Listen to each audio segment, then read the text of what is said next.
இன்றே சப்ஸ்கிரைப் செய்து உங்கள் ஃபேவரட் ஷோகளை காணுங்கள். என்னங்க சொல்றீங்க? அவனா மகேஷ மறைச்சு வச்சிருக்கான்? ஆமா சந்திரா.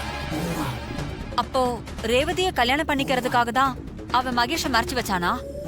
இது ரேவதிக்கு தெரிஞ்சா அவளே அவனை வீட்டை விட்டு வெளியில துரத்திடுவாளே. ரேவதிக்கு எல்லா உண்மையும் தெரிஞ்சிடுச்சு சந்திரா. இது நல்ல விஷயம் தானேங்க? அட நீ வேற. நான் சொல்ல வந்தது மகேஷ்க்கும் மாயாவுக்கும் இருக்கிற தப்பான உறவு ரேவதிக்கு தெரிஞ்சிருச்சான். என்னங்க சொல்றீங்க? அவங்கள பத்தின எல்லா விஷயமும் தெரிஞ்சிருச்சா? அப்ப ரேவதிக்கு டிரைவர் மேல இருக்கிற கோவம் போயிடுமே. ஆமாமா, அவ கோவம் போகுமோ என்னவோ அது நமக்கு தெரியாது. ஆனா இன்னொரு சர்ப்ரைஸான விஷயம் சொல்றேன், நீ கேட்டுக்கோ. ரேவதி 2 நாள்ல ஆஸ்திரேலியா போறாளமே. என்னது? ஆஸ்திரேலியா போறாளா? எதுக்கு? ஏதோ வேலைக்கு போறாளாம். திரும்ப வர்றதுக்கு 5 வருஷம் ஆகுமாமே. இதையும் மாயா தான் சொன்னா. ஏங்க, இது அவளுக்கு எப்படி தெரியுமா? ஏதோ டிராவல் ஏஜென்சி மூலமா தெரிஞ்சுக்கிட்டாலாம். போகட்டு விடுங்க.